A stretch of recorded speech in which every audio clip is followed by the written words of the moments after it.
আসসালামু আলাইকুম ওরহমতুল্লাহি বারাকাতুহু। আজকে আপনাদের মাঝে খুবই একটি গুরুত্বপূর্ণ ভিডিও নিয়ে আসলাম। মালয়েশিয়াতে প্রবাসীরা কারা পারমিট পাবে এবং কারা পারমিট পাবে না সে সম্পর্কে আমি আজকে আলোচনা করব। আশা করি ভিডিওটা ধৈর্য সহকারে শেষ পর্যন্ত দেখার চেষ্টা করবেন। মালয়েশিয়াতে কারা পারমিট পাবে না, এক নম্বরে স্টুডেন্ট। যারা স্টুডেন্ট বিষয়ে মালয়েশিয়াতে প্রবেশ করছেন তারা কিন্তু রিক্যালিব্রেশন প্রোগ্রামের আওতায় তারা বৈধ হতে পারবেন না। তাদেরকে অবশ্যই দেশে ফিরতে হবে ডিসেম্বরের আগেই। যারা প্রফেশনাল বিষয়ে মালয়েশিয়াতে প্রবেশ করছেন তাদেরকে কিন্তু ভিসা দেওয়া হবে না। আর 3 নম্বরে যারা কোম্পানির থেকে লারি হয়েছেন, যারা ব্লক লিস্টে আছেন, কোম্পানির থেকে লারি হয়ে ব্লক লিস্টে আছেন, তাদেরকে কিন্তু পারমিট দেওয়া হবে না।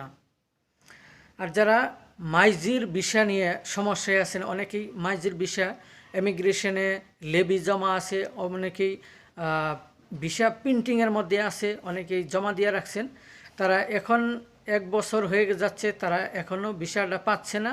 এই কারণে আপনারা নতুন করে আবার রিক্যালিব্রেশন প্রোগ্রামের আওতায় এসে আবার নতুন করে অ্যাপ্লাই করতেছেন, তাদেরকে কিন্তু যারা ইমিগ্রেশনে ফিঙ্গারপ্রিন্টের সময় তাদেরকে কিন্তু রিজেক্ট করতেছে।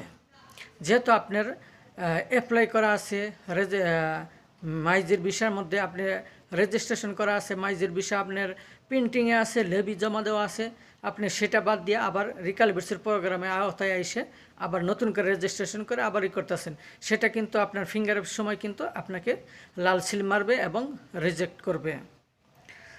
আর 5 নম্বর যেটা, যারা 45 বছরের উপরে যারা আছে তারা কিন্তু রিজেক্ট হচ্ছে।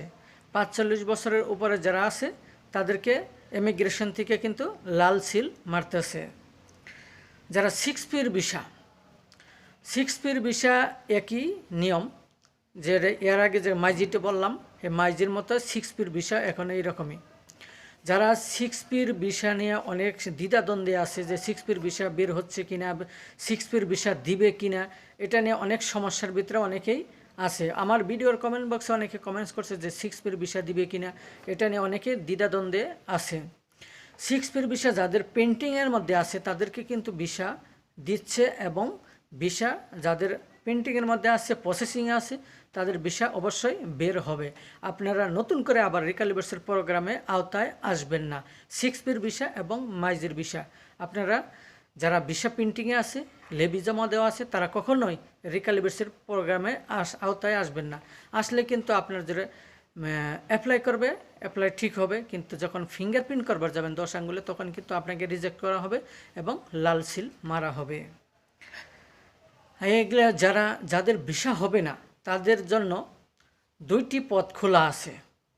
2টি পথ কোনগুলো পথ সেটা আমি বলতেছি।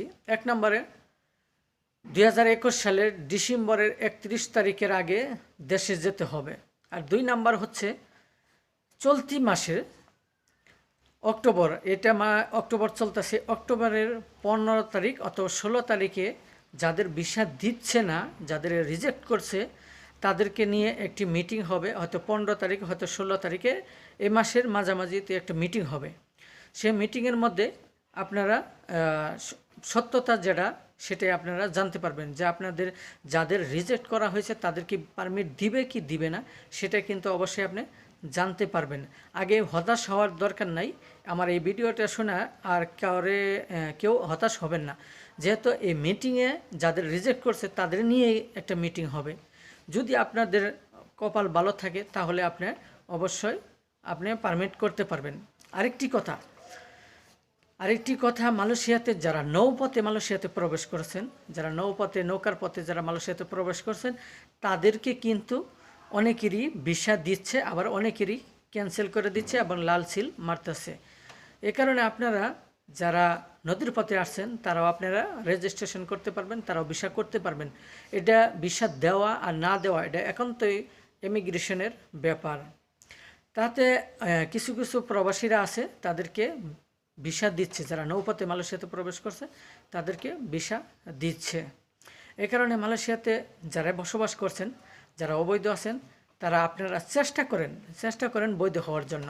রিক্যালিব্রেশন প্রোগ্রামের আওতায় যারা আসতে চাচ্ছেন এবং আসার জন্য চেষ্টা করছেন, তে আরও 3 মাসও নাই, 3 মাস থেকে কম আছে, তাহলে এই 3 মাসের ভিতরে আপনারা দ্রুত যে কোনো একটি কোম্পানির ভিতরে আপনি বৈধ হওয়ার জন্য চেষ্টা করবেন। মালয়েশিয়াতে অবৈধ থাকবেন, অবৈধ থাকা কিন্তু খুবই কষ্টের জায়গা।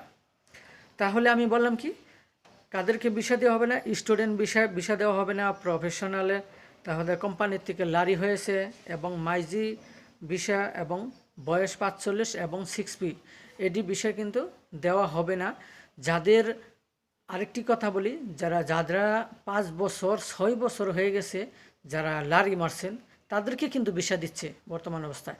যারা 1 বছর 1 মাস এবং 2-4-6 মাস, 1 বছর 2 বছর যারা হয়েছেন, তাদেরকে কিন্তু দিতেছে না। যেহেতু এই করোনার পরের থেকে যারা লারি হয়েছেন, তাদেরকে কিন্তু ভিসা দিচ্ছে না। এ কারণে যারা